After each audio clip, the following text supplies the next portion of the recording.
Glória a Deus.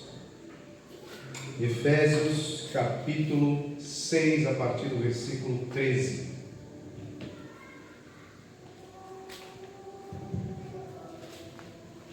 Glória a Deus.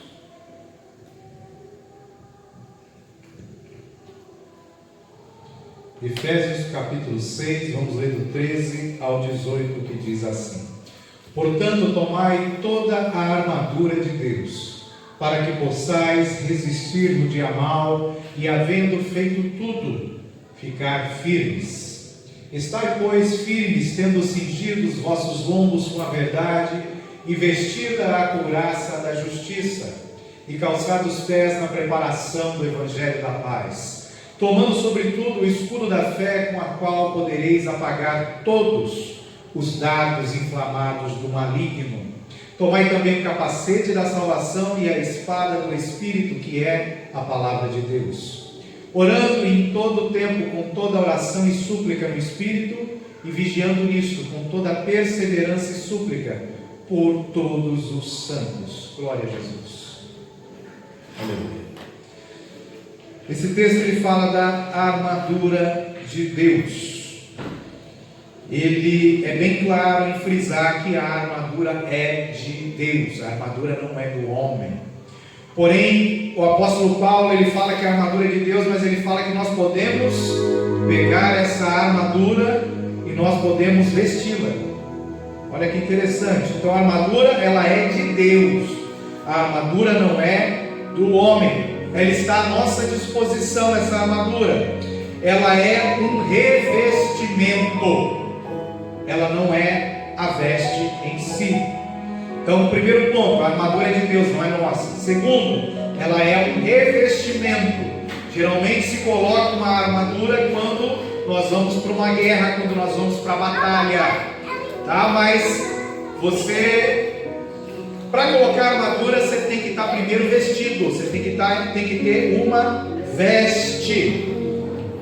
E o que é essa veste? Nós precisamos entender o que são essas vestes, para a gente poder entender como que nós vestimos a armadura de Deus. Então, na Bíblia nós vemos que existem vários tipos de vestes.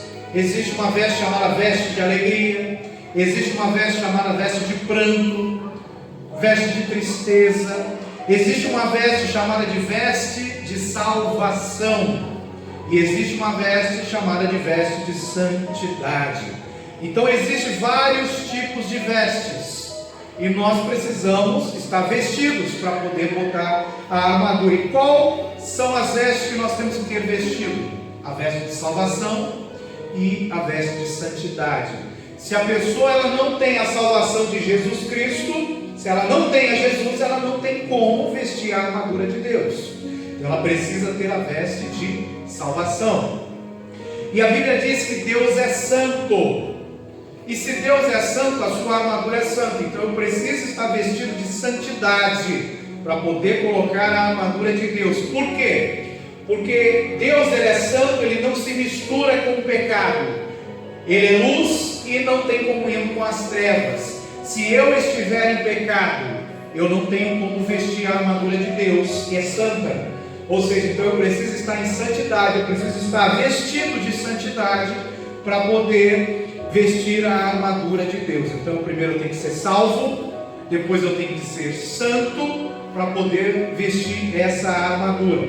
E o apóstolo Paulo, ele elabora todo um contexto na Bíblia. Se você olhar aí, voltar um pouquinho, a gente leu Efésios 6, se você voltar no capítulo 5, você vai ver que Paulo ele começa a nos ensinar o que nós temos que fazer para poder vestir a armadura. Então não é de qualquer jeito.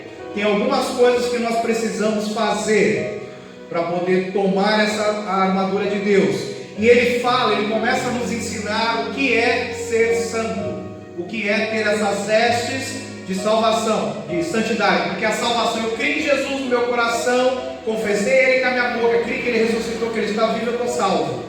Porém, eu preciso agora ser santo. E ele começa a falar no capítulo 5 que eu preciso ter um relacionamento bom entre marido e mulher, entre pais e filhos, entre empregados e patrões, Ou seja, todos os nossos relacionamentos aqui na terra, as nossas atitudes no dia a dia, vão determinar se eu posso vestir ou não a armadura de Deus.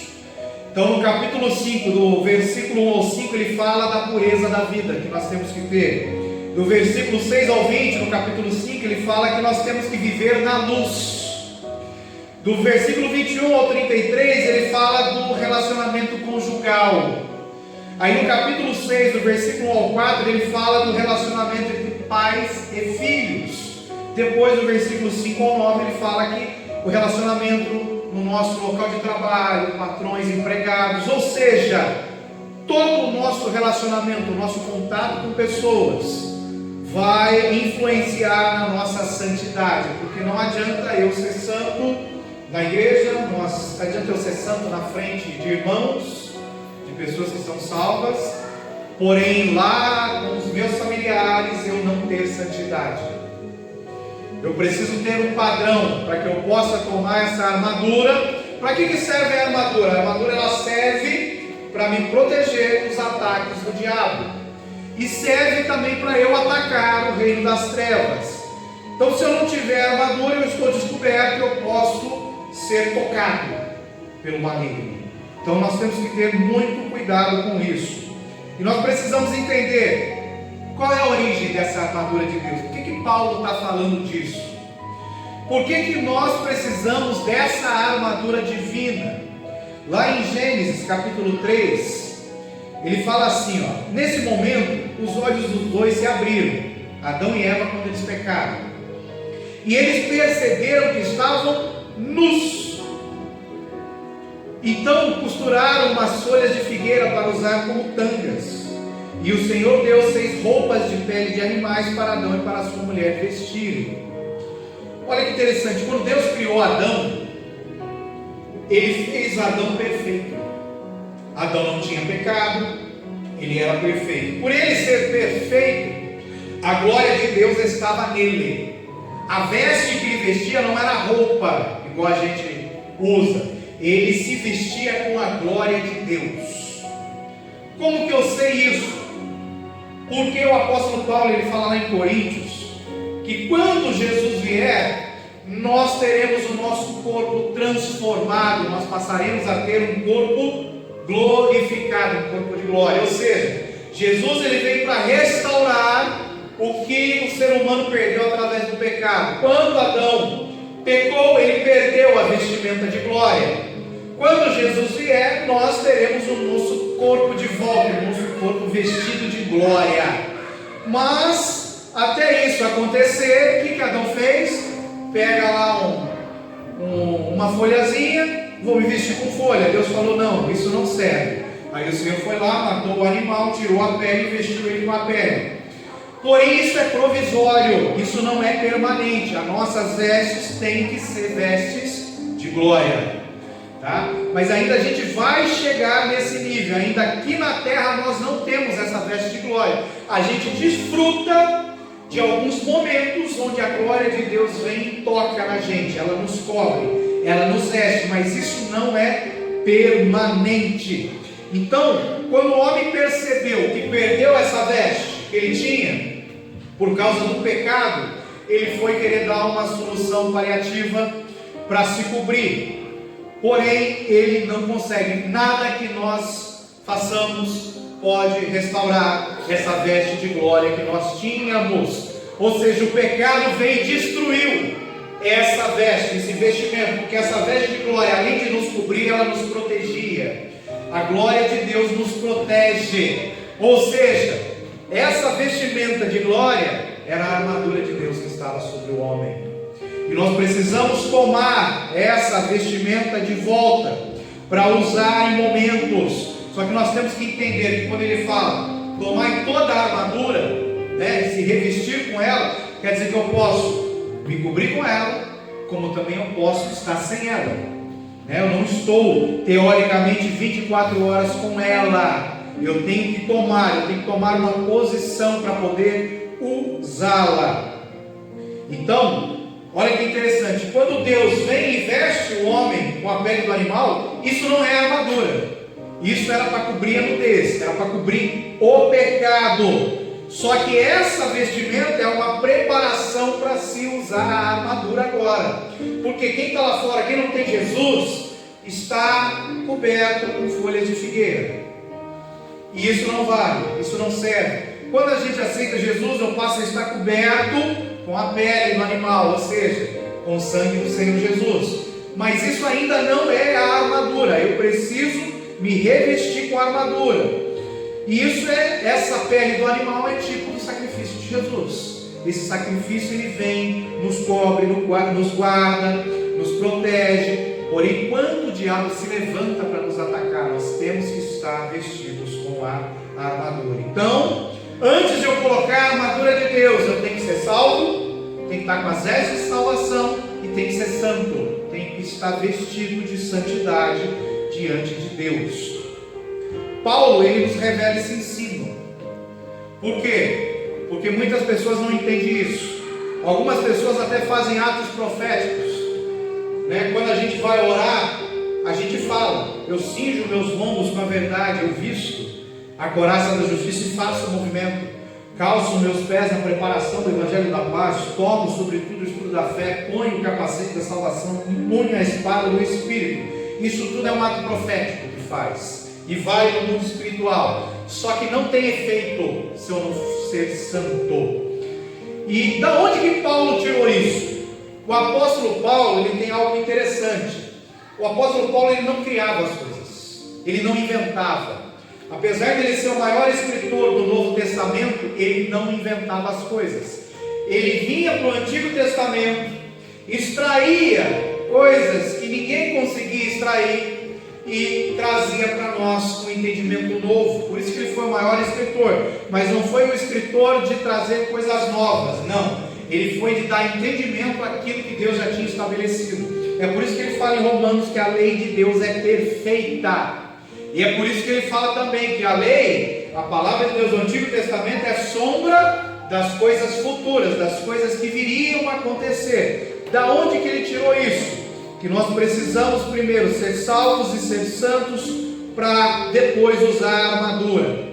Lá em Levítico 8:6 diz assim, ó: Moisés fez com que Arão e seus filhos chegassem perto dele e mandou que se lavassem. Olha que vai tomar banho. Olha que Deus mandou que Arão e seus filhos se lavassem. Mas o que estava acontecendo ali? Em Levítico 8, Deus já tinha mandado Moisés construir, preparar, fazer as roupas dos sacerdotes. E ele falou: e antes de você vestir essa roupa, vai se lavar. Porque se você não estiver lavado pelo sangue de Jesus, se você não estiver salvo, não tem como vestir essa veste. Essa primeira é a veste de salvação. Então Paulo viu isso. Falou: antes de usar a armadura, você precisa ter um bom relacionamento conjugal com seus filhos, com seus patrões, com seus empregados, com seus vizinhos, com seus colegas de trabalho. Primeiro você precisa se lavar por completo. Se estiver sujo, não tem como vestir a armadura. Além disso, além das vestes de salvação, Paulo também extraiu isso. Nós precisamos da veste de santidade. Lá em Êxodo 28, ele fala assim, ó: o Senhor disse a Moisés: mande chamar o seu irmão Arão e os filhos dele, Nadab, Abiú, Eleazar e Itamar. Separe-os do povo de Israel, para que me sirvam como sacerdotes. O significado da palavra santo, que é kadosh no hebraico, é separado. Então ele já fala: pegarão seus filhos e separem do povo. Ou seja, separem do povo que está vivendo no pecado. Agora eles precisam ser santos. Porém, tem algo a mais aqui. Na Bíblia tudo tem significado, tudo fala. Olha que interessante. O nome Arão significa aquele que traz luz.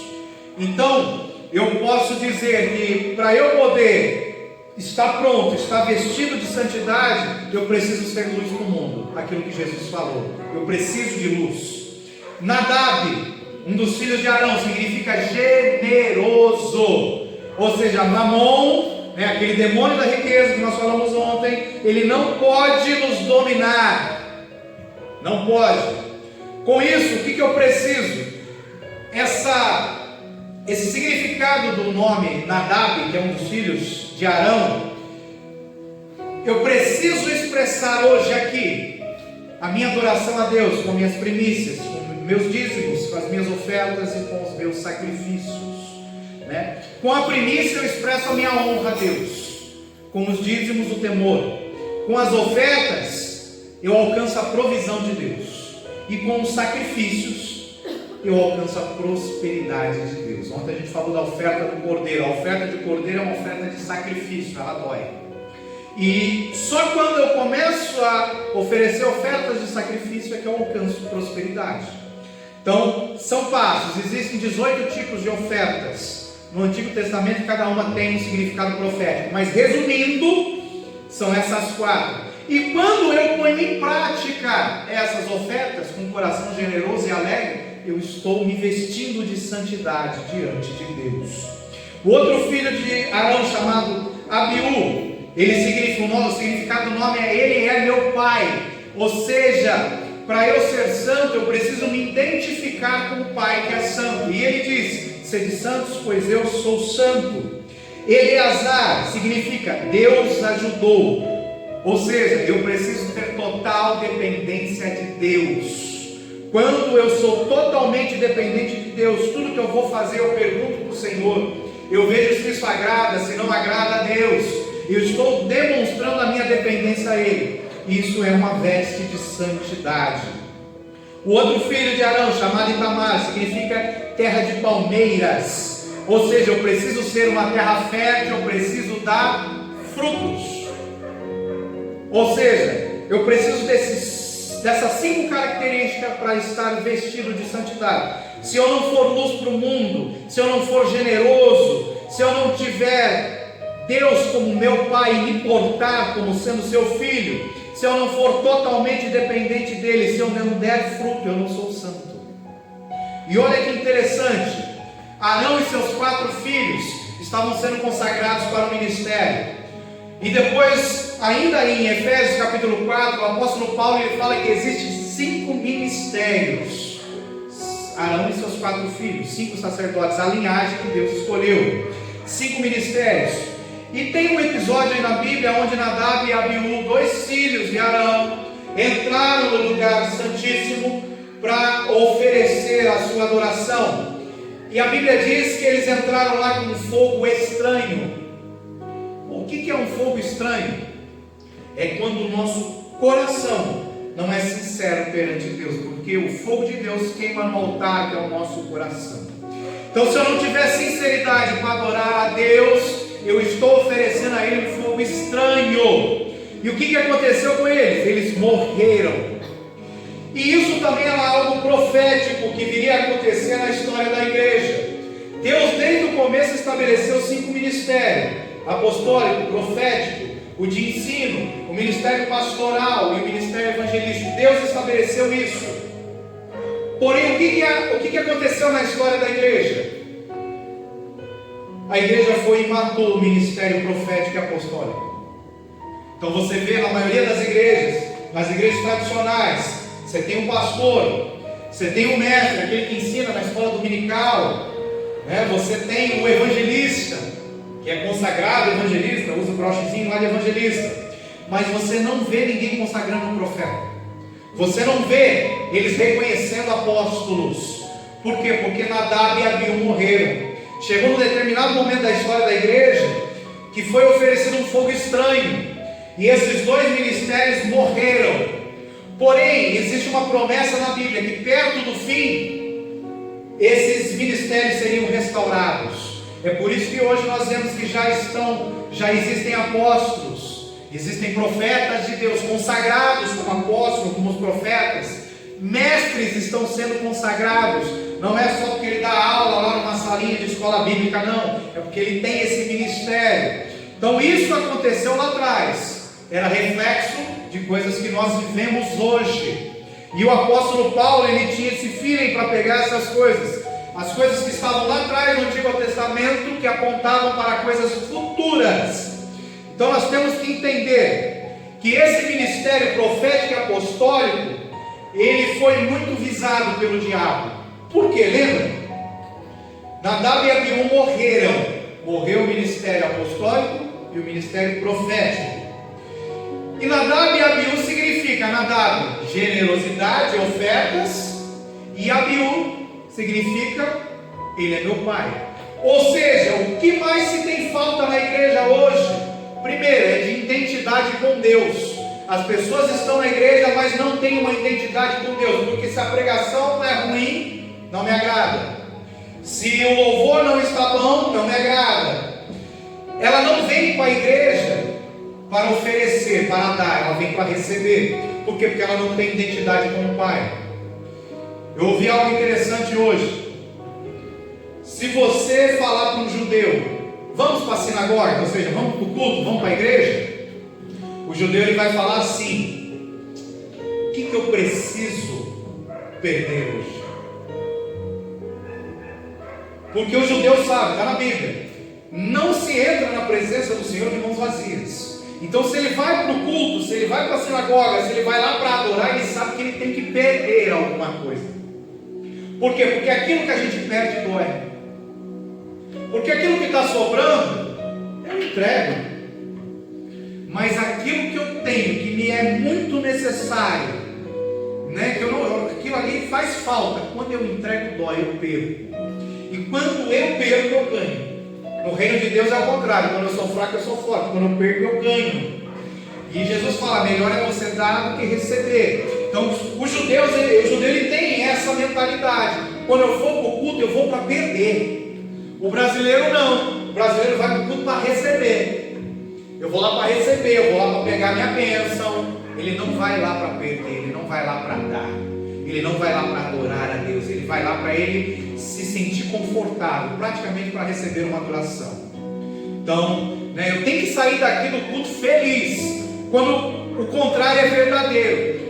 O povo pecava, ele ia até o tabernáculo triste, ele ia para o tabernáculo para oferecer um sacrifício para restaurar a comunhão dele com Deus, e aquela tristeza no coração dele que gerava a salvação, que gerava arrependimento.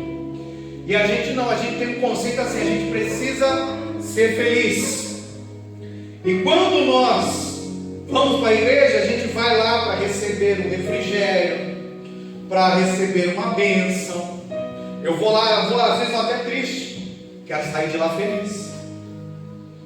Então o nosso conceito é diferente. Porém, a Bíblia fala assim: a salvação vem dos judeus. Eles adoram a Deus.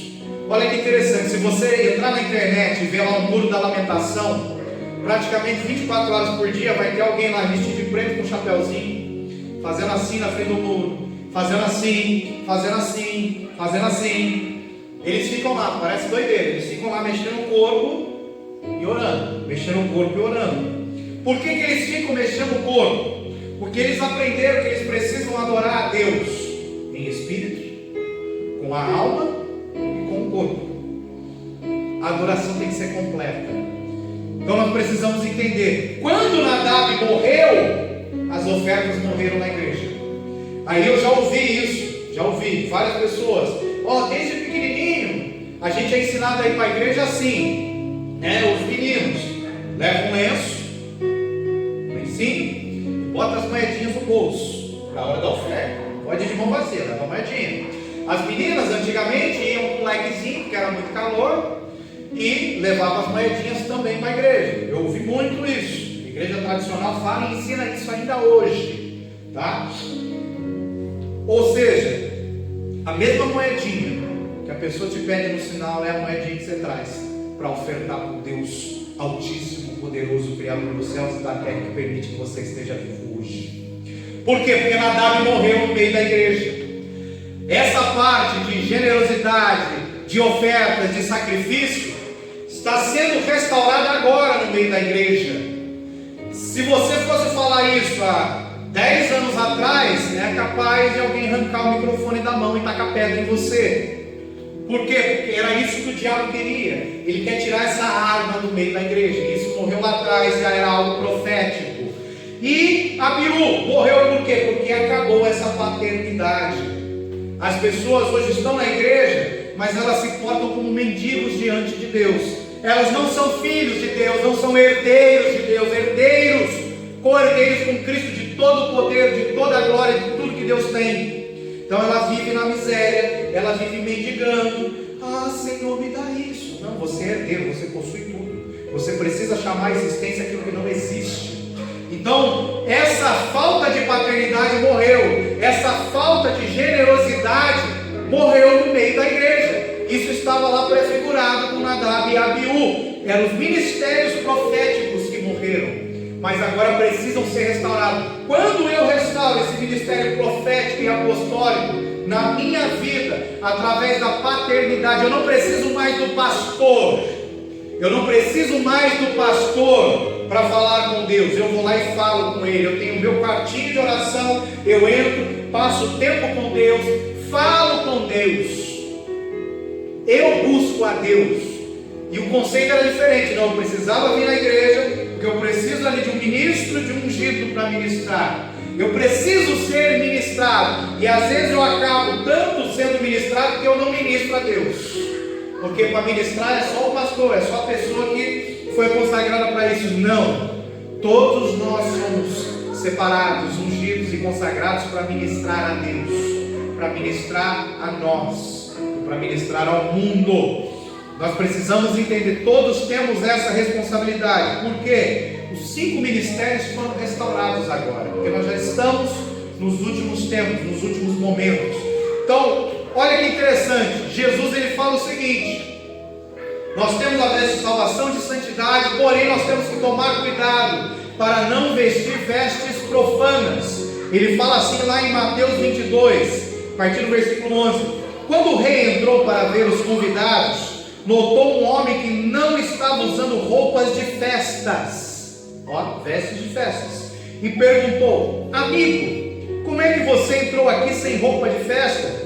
Mas o homem não respondeu nada. Então o rei disse aos empregados: amarrem os pés e as mãos deste homem e o joguem fora na escuridão, e ali vai haver choro e ranger de dentes, de desespero. Ou seja, vai chegar um momento que o Senhor Jesus vai vir nos buscar. Se nós não estivermos com as vestes apropriadas, nós vamos ficar do lado de fora. Nós não vamos entrar, vamos ser condenados a um sofrimento eterno. Então, a armadura é de Deus. Eu preciso vestir uma veste de salvação e de santidade, e tomar cuidado para não estar na casa do rei. Não estar na casa do rei com vestes que não são apropriadas. Que isso? Eu preciso refletir. Será que as minhas vestes são apropriadas para eu estar na casa, na presença do rei? Porque se não for, vai ficar, não vai ter salvação. Então eu preciso entender, né? Onde encontrar essa veste, caso eu não tenha? Eu não estou vestido de salvação e de santidade. Aonde que eu encontro essas vestes? Apocalipse 3,18 fala assim: portanto, aconselho que compre de mim ouro puro, para que sejam de fato ricos. Jesus Cristo falando para a igreja, para os crentes. E comprem roupas brancas para se vestir e cobrir a sua nudez vergonhosa. Opa, peraí. Ele está falando que eu preciso comprar a veste. Olha que interessante. Quando eu entrego minha vida a Jesus, assumo um compromisso com Ele, eu sou vestido de salvação. Porém, se eu pecar, eu perco essas vestes. Então eu sou vestido de salvação, porém eu preciso me vestir também de santidade. Não existe veste de santidade sem a veste de salvação. Não existe. Primeiro eu tenho que ter a veste de salvação para depois ter a de santidade. Mas pode ser que eu tenha a veste de salvação, mas não tenha a veste de santidade. E sem ela eu não consigo vestir a armadura. Então eu preciso ser santo. Como que eu faço para isso? Eu tenho que pagar um preço. Ele falou: compre de mim. Para comprar você tem que pagar. Tem que fazer um sacrifício. Como que eu me visto de santidade? Jejum, oração, Bíblia e ofertas. Então eu preciso comprar. É Jesus que está falando isso. Jesus está falando para a igreja, para quem já é salvo, quem já tem veste de salvação. Agora você precisa comprar a veste de santidade para cobrir a nudez. Ou seja, eu posso ser membro de uma igreja e estar sem as minhas vestes. E outra coisa que ele fala assim, ó, eu posso também operar curas, milagres, maravilhas, ter unção, ter tudo, e não estar vestido com as vestes de santidade. Aí Jesus fala assim, né? Ele vai vir, a pessoa vai ficar, e a pessoa vai falar, mas Senhor, eu operei no teu nome, fiz milagres, curas e maravilhas. Eu não te conheço. Sabe por que eu não te conheço? Porque você não está com as vestes de santidade. Jesus, ele é o nosso modelo para tudo. E o salmista, olha que interessante, ele é o nosso modelo de pensamento, de atitudes, de roupas, até de perfume. E o salmista, ele fala isso no Salmo 45, ele fala assim, ó rei, o Senhor é o mais bonito de todos os homens, e sabe fazer belos discursos. Deus sempre o tem abençoado. Olha o que ele fala agora, põe a espada na cintura. Espada é um item da armadura. Primeiro ele é bonito, para depois ele começar a se vestir com a armadura. Então primeiro ele tem uma veste de formosura, salvação e santidade. Põe a espada na cintura, ó rei poderoso, forte e glorioso. Aí ele fala assim, coberto de glória. Lembra que eu falei de Adão? Adão, ele foi feito, ele tinha uma vestimenta de glória e ele perdeu por causa do pecado. E ele está falando, ó, coberto de glória. Avance para vencer, defendendo a verdade e a justiça, cingir os ossos lombos com a verdade, vestir a couraça da justiça. Salmo 45. A sua força conquistará grandes vitórias, as suas flechas são afiadas e atravessam o coração dos seus inimigos, as nações caem aos seus pés. Flecha, ele falou de espada, falou de flecha, mas lá na armadura nós temos espada.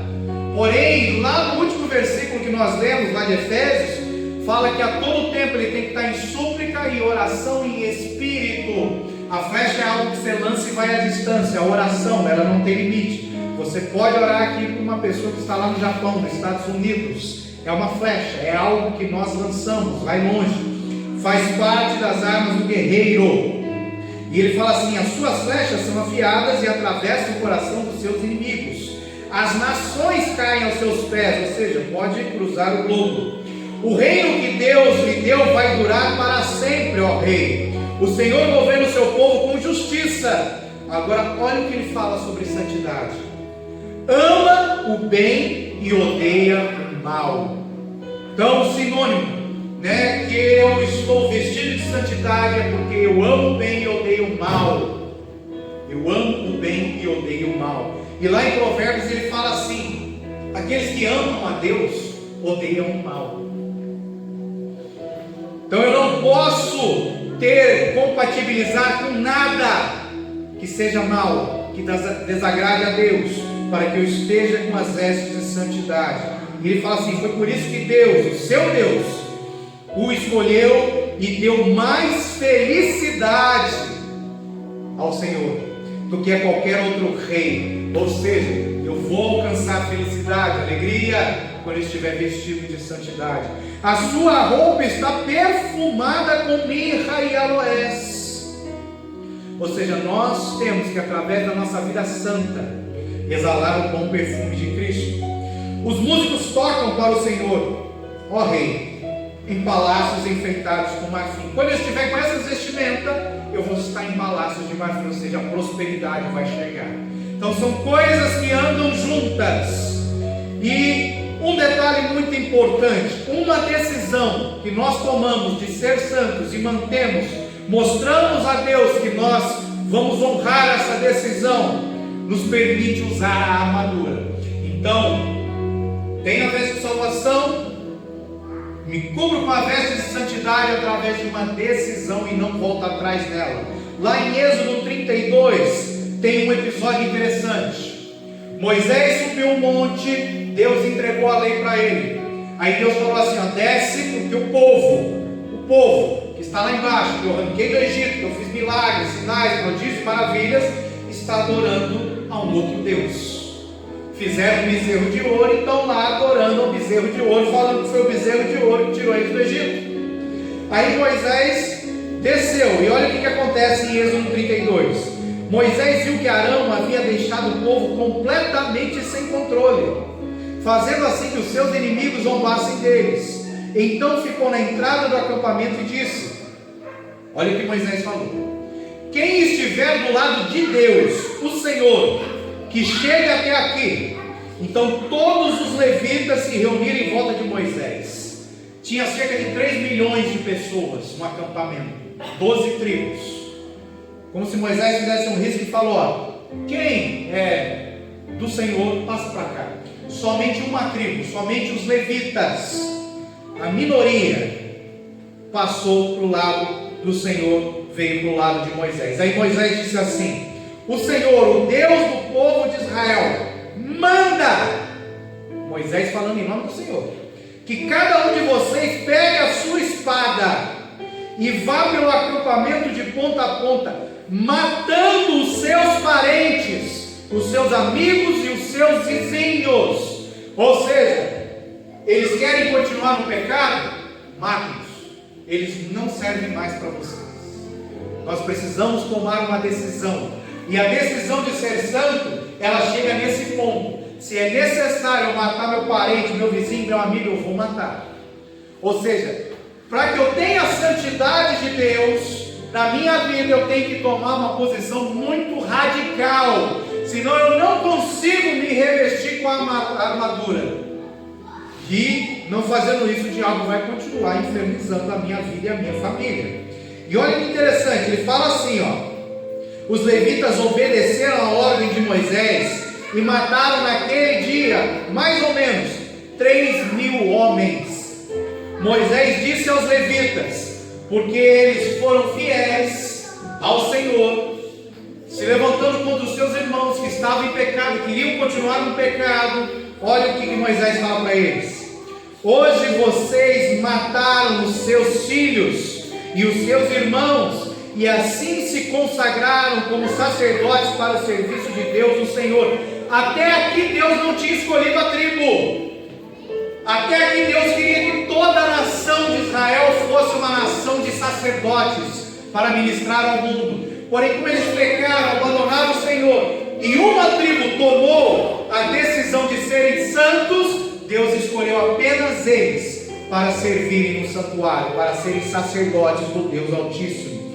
E ele fala assim: por que vocês fizeram isso? Deus lhe deu hoje uma bênção. Então, olha que interessante. A gente costuma falar assim, né? Em primeiro lugar vem Deus, depois vem a família, né? Depois, ou primeiro vem Deus, depois vem eu, depois vem a família, depois vem não sei o quê. Em primeiro lugar vem Deus, em segundo lugar vem a santidade de Deus. A santidade foi mais importante que a família, que os filhos, que os amigos, que pai, que irmão. É por isso que Jesus fala assim: quem quer me servir, tem que deixar pai, irmão, esposa, filhos, filhas, tem que deixar tudo. Se qualquer uma dessas coisas for mais importante que eu, não serve, não vai para o céu, não adianta. Ou seja, nós precisamos tomar uma decisão de ser santos e não voltar atrás. E essa decisão vai mover o sobrenatural de Deus sobre a minha vida, sobre a sua vida, porque nós vamos começar a receber bênçãos quando eu for santo, quando eu passar a odiar o mal. Essa armadura de Deus, ela é apresentada em 3 momentos na Bíblia, no Antigo Testamento. Paulo não inventou ela, os profetas não inventaram. O profeta Isaías fala da armadura de Deus, do capacete, da espada, da couraça, do cinto. Da onde que eles tiraram isso? Da lei de Deus, que é perfeita. Lá em Êxodo, no capítulo 28, nós vemos as instruções sobre a roupa, sobre a armadura. No capítulo 39 de Êxodo, nós vemos como que é preparado e apresentado essas peças, essas roupas, dessa armadura a Deus. Em Levítico 8, que nós vemos a armadura, as vestes sacerdotais sendo utilizadas no serviço. Então vamos entender um pouquinho como que foi essa instrução, como que surgiu a armadura de Efésios 6. Em Êxodo capítulo 28, eu vou ler alguns versículos aqui. O versículo 4 fala assim: Deus falando para Moisés, dando a orientação: mande que faça um peitoral, um manto sacerdotal, uma sobrepeliz, uma túnica bordada, uma mitra e um cinto. 6 peças. 6 peças que o sacerdote iria usar. Aí lá Paulo fala: cinja os seus ombros com a verdade, vista a coragem da justiça, calça os pés na preparação, o escudo da fé, capacete da salvação e a espada do Espírito. Então eu tenho 6 itens claros.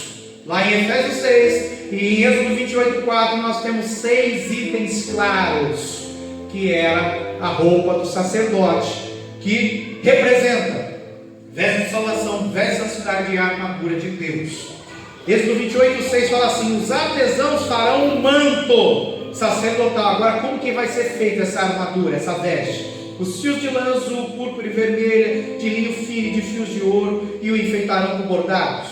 No versículo 15: faça um peitoral que o grande sacerdote usará para descobrir a vontade de Deus.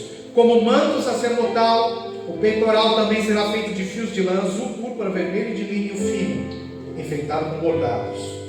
Eu não vou dar os detalhes agora, porque senão tinha que ser uma pregação só para dar os detalhes. Eu vou falar algumas coisinhas sobre esses itens apenas. Versículo 30 de Êxodo 28: ponha o urim e o tumim no peitoral, para que estejam em cima do coração de Arão, quando ele estiver na minha presença. Nessas ocasiões, Arão deverá usar o peitoral para que ele possa saber o que eu quero que o povo de Israel faça. Versículo 33 e 34: e em volta de toda a barra, da barra do manto, lá embaixo, onde aquela mulher do fluxo de sangue tocou em Jesus, lá, em volta de toda a barra, coloque aplicações em forma de romãs, a frutinha, feitas de fio de lã azul, púrpura e vermelha, e entre uma romã e outra põe um sininho de ouro, porque aquela romãzinha, aquela fruta, tem uma romã, tem um sininho, uma romã, um sininho. Quando você anda, as vestes se movem, aí a romã bate no sino, o sino bate na romã. E quando o sacerdote está andando, está fazendo barulho, porque a romã bate no sininho. Ok? No versículo 36: faça também uma placa de ouro puro e grave nela a seguinte frase, separado para o Senhor. Em outra tradução, santidade ao Senhor. É uma placa de ouro que vai ser colocada na testa do sacerdote. No versículo 42, faça calções de linho, calções, shorts, para cobrir a nudez deles, calções que vão da cintura até as coxas. Por quê? Porque eles usavam a túnica e não tinha nada por baixo da túnica. Porém, quando Deus fala para Moisés: faça o altar de sacrifício, o altar de holocausto, não é como se fosse esse barril, não. O altar era uma rampa que o sacerdote subia, e o altar ficava no alto, era grande. É como se eu subisse uma rampa e colocasse o altar em cima. Por quê? Porque as multidões podiam ver de longe quando o sacrifício seria oferecido. É por isso que nas igrejas você tem um palco, né? Uma plataforma mais alta. Quanto maior a igreja, maior é o palco. Por quê? Para quem está de longe consiga ver quem está em cima. Então é a mesma coisa, eles subiam. Como eles subiam, eles estavam de túnica. Quem estava embaixo podia ver a vergonha deles, a nudez. Então Deus falou: não, faça calções para cobrir a sua vergonha. Tá, e o que isso quer dizer? Nós vemos que tem calção, que tem túnica, que tem manto, que tem o colete, que é o éfode. O que isso significa? Significa que nós temos partes das roupas. Por exemplo, um sacerdote, ele usava calção, ele usava a túnica e usava a mitra. O sumo sacerdote não, já usava o calção, usava a túnica, usava o manto, usava um éfode, usava a mitra. Era mais a quantidade de peças que ele tinha. Então, o calção que eu uso por baixo, a túnica, ela era branca. A túnica pegava dos pés, vinha aqui de baixo e até no pulso e cobria até o pescoço. Isso era a túnica branca que eles usavam. O manto era uma outra túnica azul, porém ela ficava mais ou menos um pouquinho abaixo do joelho e ela tinha os braços cortados, tá? Isso era uma outra túnica azul que a gente chama de manto por cima. E abaixo, chegava até abaixo do joelho. Depois vinha o éfode. O que era o éfode? Era um colete que eu colocava. Então eu tinha a túnica branca dos pés até o pulso. Eu usava uma outra túnica, um manto azul, que os braços ficavam de fora, ela vinha até aqui mais ou menos, era menor. E depois eu usava um outro colete sacerdotal por cima. O que é isso? Eu tenho o calção por baixo, eu tenho duas túnicas e tem o colete, ou seja, eu tenho 3 camadas que eu estou usando. Isso era o que o sacerdote usava também, além do sumo. Então o calção que eu uso fala de intimidade, de santidade, aquilo que você faz quando ninguém está vendo, tá? E ele está muito relacionado com aquilo que nós chamamos de imoralidade sexual, ou seja, são os pecados sexuais, pornografia, prostituição, adultério, masturbação, impurezas. O calção está falando disso. Então, se eu estou vestido com calção, eu não posso ter imoralidade sexual na minha vida, porque senão eu firo a santidade de Deus. Só que ele não pode ministrar sem ter o calção. Então nós precisamos ter o calção. O calção, o manto e a túnica vem antes da armadura, tá? Então nós precisamos ter isso na nossa vida. E o calção é a primeira peça a ser vestida. Então, Paulo ele fala muito nas suas cartas, alertando a igreja sobre a imoralidade sexual. E já foi feita pesquisa nos Estados Unidos, depois se espalhou para o mundo inteiro. Cerca de 60% dos homens na igreja ainda cometem pecado de imoralidade sexual, pornografia, masturbação, adultério. E o interessante é que na pesquisa que eles fizeram, era cerca de 60% dos homens, cerca de 55% das mulheres também. Então, ou seja, isso já está impregnando a igreja, tirando a santidade da igreja e deixando o povo descoberto. O povo não consegue usar a armadura porque não consegue vestir o calção, que é a primeira peça. Ou seja, o povo enrosca nos pecados sexuais, se deixa ali levar pela imoralidade sexual. A túnica branca, ela cobre todo o corpo, ela é um complemento. Lembra que eu falei, o calção você não vê, é aquilo que você faz no oculto. Agora a túnica branca, você já consegue ver ele com a túnica branca. Ela cobre todo o corpo, que fala sensualidade, que também faz parte dos pecados chamados de imoralidade sexual. A sensualidade também rouba a santidade de Deus. Então nós temos que tomar muito cuidado, homens e mulheres, com sensualidade, porque isso arranca a santidade. Arrancou a santidade, não deixa eu vestir a armadura. E o manto azul, né, que deixa os braços de fora, vem até um pouquinho abaixo do joelho. Aí já começa a falar do poder de Deus. Ah, mas eu estou na igreja, não sinto nada. Por que você não sente? Você está sem o calção, você está sem a túnica. Porque se você tiver com o calção, tiver com a túnica, você vai estar em santidade, com as vestes de santidade diante de Deus. Aí você vai começar a sentir o poder de Deus na sua vida, que é esse manto azul. Azul fala do poder da glória de Deus sobre as nossas vidas.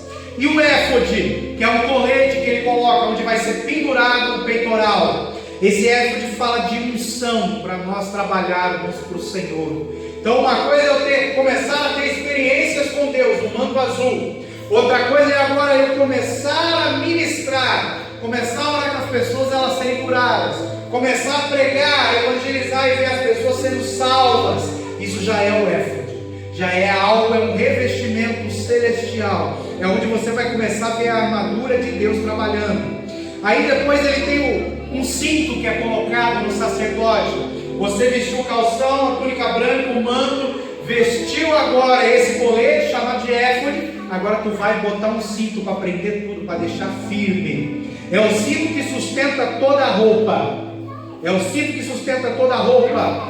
E a roupa ela é branca, ela é azul e ela tem esse colete. Ou seja, esse cinto vai te dar, vai sustentar a santidade, a intimidade e o poder de Deus nas nossas vidas.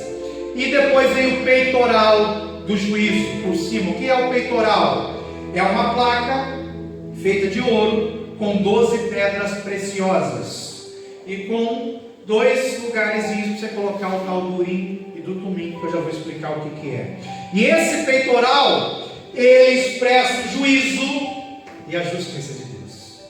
Olha que interessante, lá em Números 12, tudo isso que eu estou falando faz parte de Efésios 6, né? É a armadura que Paulo revelou para nós. Só que ele deu uma linguagem que o povo estava vivendo na época debaixo do jugo romano. Então ele veio, pegou as roupas sacerdotais e traduziu numa linguagem que o povo ia entender naquela época. Porque lá atrás ainda não existia exército romano, isso veio milhares de anos depois. o que tinha era o padrão sacerdotal que Deus deu. Paulo transformou o padrão sacerdotal no padrão de vestimenta do exército romano daquela época, da época de Jesus. Números 12, versículo 1, fala assim, ó: Moisés havia casado com uma mulher da Etiópia, e Miriam e Arão começaram a criticá-lo por causa disso. Então Moisés, profeta de Deus, falava face a face com Deus. Miriam, profetisa, irmã de Moisés. Arão, sumo sacerdote, escolhido por Deus, irmão de Moisés. Começaram a falar mal de Moisés. Sumo sacerdote, a profetisa, começaram a falar mal de Moisés. Assim que Deus saiu, olha que interessante, assim que Deus saiu, a nuvem que estava sobre a tenda desapareceu. No mesmo instante, Miriam foi atacada por uma terrível doença da pele, lepra, que ficou branca como a neve. Arão olhou para Miriam e viu que de fato ela estava atacada por aquela doença. Arão e Miriam falaram mal de Moisés. É a mesma coisa que duas pessoas falarem mal do pastor. Teve um exemplo, um caso verídico que ocorreu numa igreja tradicional, pentecostal, lá em São Paulo. Era uma reunião de obreiros, tinha milhares de pastores lá, e o púlpito é muito grande, ficavam muitos pastores atrás, acho que centenas. Enquanto um pastor estava ministrando, tinha dois outros pastores falando mal dele. O pastor que estava ministrando, nem nada, estava lá atrás, estava cheio de gente, estava ministrando, foi embora. Do nada o culto parou, porque morreu uma pessoa no culto. Um daqueles pastores que estavam falando mal do pregador teve um infarto fulminante e morreu na hora. Por que isso acontece?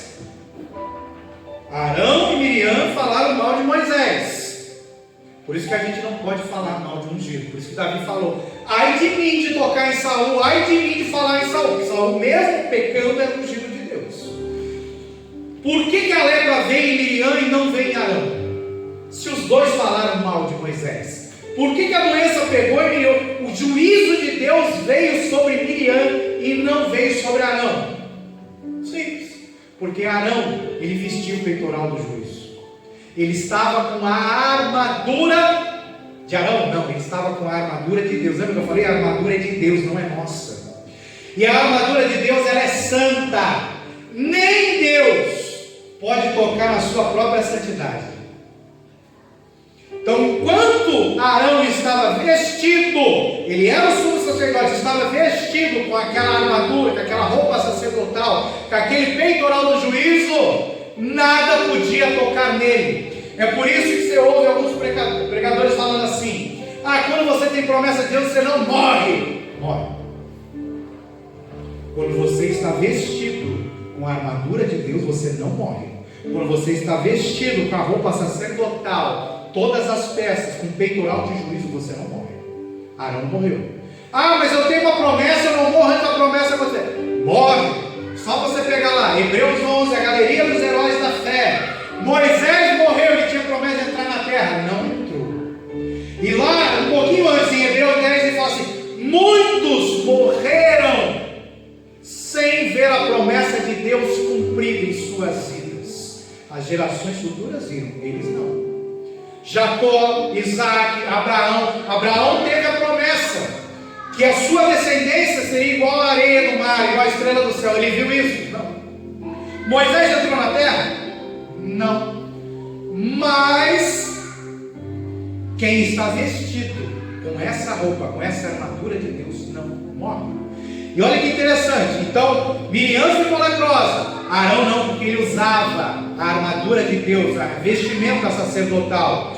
Em Números 20, 25 fala assim, Deus falando para Moisés: traga Arão e Eleazar, filho dele, e mande que subam o Monte Hor. Depois tire as roupas de Arão e vistam em Eleazar, porque Arão vai morrer. Arão não morre enquanto a roupa não for tirada, enquanto a armadura de Deus não for tirada dele. Deus deixou isso bem claro. Arão, ele tinha a promessa de entrar na terra junto com Moisés. Arão não entrou, porque ele pecou contra o Senhor. Ele pecou. Então, só que Deus não podia matar ele, porque Arão usava a roupa, a armadura de Deus. Então Deus falou: ó, só tem um jeito, sobe ele aqui no monte, traz ele, o filho dele, tira a roupa, tira a armadura dele e veste no filho. Agora ele vai morrer. E Arão morreu lá em cima. Para a gente entender, a armadura não é nossa, a armadura é de Deus. A armadura nos protege e não deixa que o diabo nos toque. Não deixa. Desde que eu tenha veste de salvação e de santidade por baixo. Senão, não funciona usar a armadura de Deus. Outra coisa que ele carregava era a mitra. A mitra é o chapeuzinho. Já viu o Papa? O Papa usa um chapeuzinho que se chama mitra. É a mesma coisa que o sacerdote usava lá no Antigo Testamento. Paulo fala do capacete da salvação. A Bíblia aqui fala de mitra, que era o que o sacerdote usava. Porém tem aquela plaquinha de ouro que nós lemos. Então o chapeuzinho branco, a plaquinha de ouro era colocada no chapeuzinho e ficava na altura da testa. Então se você olhasse para o sacerdote, você ia ver escrito assim: santidade ao Senhor. Só de olhar para a cara do sacerdote, você ia ver: santidade ao Senhor. Olha que interessante, o apóstolo Pedro fala assim, que nós somos feitos sacerdócio real. Todos nós somos sacerdotes. Todos nós somos. Não existe levita hoje, tá? Levita é lá em Israel. Nas igrejas não tem levita, porque nós não somos sacerdotes da linhagem de Levi. Nós somos sacerdotes da linhagem de Melquisedeque, porque Jesus era sacerdote na linhagem de Melquisedeque. Ah, então o levita tal vai cantar. Isso é culto judaico, é lá atrás, acabou, ficou lá fora. Não existe mais hoje. Não existe levita, essa expressão é errada. Nós somos sacerdotes da linhagem de Melquisedeque. Porque se eu falar que existe um levita, quer dizer que existe ainda um benjamita, existe um não sei o quê. Não, a igreja não tem isso. Todos nós somos feitos sacerdotes segundo a linhagem de Melquisedeque. Então todos nós temos que usar essa vestimenta sacerdotal. E todos nós temos que ter essa mitra, esse chapeuzinho branco na cabeça, escrito santidade ao Senhor. Ou seja, você encontrou com a pessoa na rua, a pessoa vai olhar para você e vai falar: pô, você é diferente. Tem alguma coisa diferente de você. Por quê? Porque a santidade de Deus está aqui, ó, gravada na sua testa. E olha o que o escritor aos Hebreus fala em Hebreus 12,14: procure viver em paz com todos e busque levar uma vida pura e santa, porque aquele que não é santo não verá o Senhor. O capacete da salvação, o chapeuzinho vem na cabeça, santidade na testa, pensamentos tem que ser santos. E ele fala assim, ó: quem não for santo não verá o Senhor. Então eu já entendo o que é o capacete da salvação que Paulo está falando. Eu tenho que carregar a santidade, senão o capacete, a salvação não vai estar em mim. Porque uma coisa é aceitar Jesus e morrer logo em seguida, vou para o céu. O ladrão na cruz aceitou Jesus, foi para o céu. Ele não precisou ser santo, porque ele morreu em seguida. Agora, se eu aceitei Jesus e continuo vivendo, eu preciso ser santo, senão eu não vou para o céu. Outra coisa que o sacerdote carregava chama-se de incensário. O que é isso? Era um objeto onde ele colocava ali as brasas, saía fumacinha, ele jogava incenso, fazia mais fumaça. E isso fala de quê? Fala da adoração. Quando o sacerdote andava lá dentro, a romã batia no sininho, havia barulho. E ele vinha com o incensário e ia produzindo fumaça. Porque quando ele entrasse no lugar santíssimo, lá não tem lâmpada, lá não tem luz, lá é escuridão total. E além de ser escuridão, ele tem que produzir fumaça, para a fumaça cobrir todo o território e ele ficar coberto pela escuridão e pela fumaça. Quando a fumaça cobria tudo, Deus vinha e se revelava. Ou seja, não pode aparecer carne, o homem não pode aparecer para que a glória de Deus seja revelada. E esse incensário, ele pegava a brasa do altar de incenso, fala da nossa oração e do nosso louvor, a nossa adoração ao Senhor. Então, o que acontece? Nós não vemos mais Paulo falando da túnica que carregava o sininho e a romã, mas ele fala que a todo tempo nós temos que estar em súplica e oração em espírito. Ou seja, é como se Deus tirasse a romã e o sininho da orla das vestes e colocasse na nossa boca agora. A nossa boca tem que fazer barulho constante. Ou seja, Não adianta você ir para a igreja e ficar de boca fechada. Você veio aqui para adorar. Então você veio aqui para dar glória a Deus. Quando havia barulho, o povo lá fora sabia que o sacerdote estava vivo. Que ele estava mexendo, arrumando, batendo no sininho, tem barulho, ele está vivo. Se parasse de fazer barulho é porque o sacerdote fez alguma coisa errada e a glória de Deus matou ele. Por isso que antes de ele entrar no lugar santíssimo, que ele entrava uma vez por ano, se amarrava uma corda na cintura dele. Então ele entrava com a corda e ele ficava ali ministrando, com incenso e ministrando. E quando ele se mexia, fazia barulho. Então o povo sabia que ele estava vivo. Se o barulho parasse, opa, o sacerdote morreu. Aí eu lá puxava a cordinha, porque ninguém podia entrar lá, e tirava o corpo morto de lá de dentro. Ou seja, quando nós estamos adorando, glorificando, abrindo a boca, dando glória a Deus, isso significa que nós estamos vivos. Eu tinha um pastor que falava assim, ó, eu olho para a igreja e vejo quem está cantando, quem está dando glória, quem não está. Porque quem está de boca fechada está morto espiritualmente. Isso é Bíblia. Eu só fui entender isso depois. Então você vai para a igreja, você não canta, você não dá glória, você fica com o corpo fechado, cara. Isso é um sinal de que você ou está morrendo espiritualmente ou você já está morto no reino espiritual. Tem que tomar muito cuidado. E outro detalhe, o sacerdote tinha que ministrar descalço. Ele não podia estar com o pé calçado. Lembra que lá na ceia, que Jesus falou para os discípulos, eu vou lavar o pé de vocês. Aí Pedrão falou, não, lava tudo, lava a cabeça. Ele falou, não, o resto do corpo não precisa. Agora eu vou lavar só os pés de vocês. Porque o sacerdote, ele ministra descalço.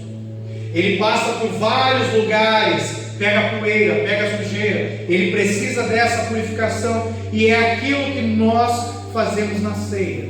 Nós agora vamos ser purificados. Nós vamos estar aqui renovando o nosso compromisso e a nossa comunhão com o Senhor.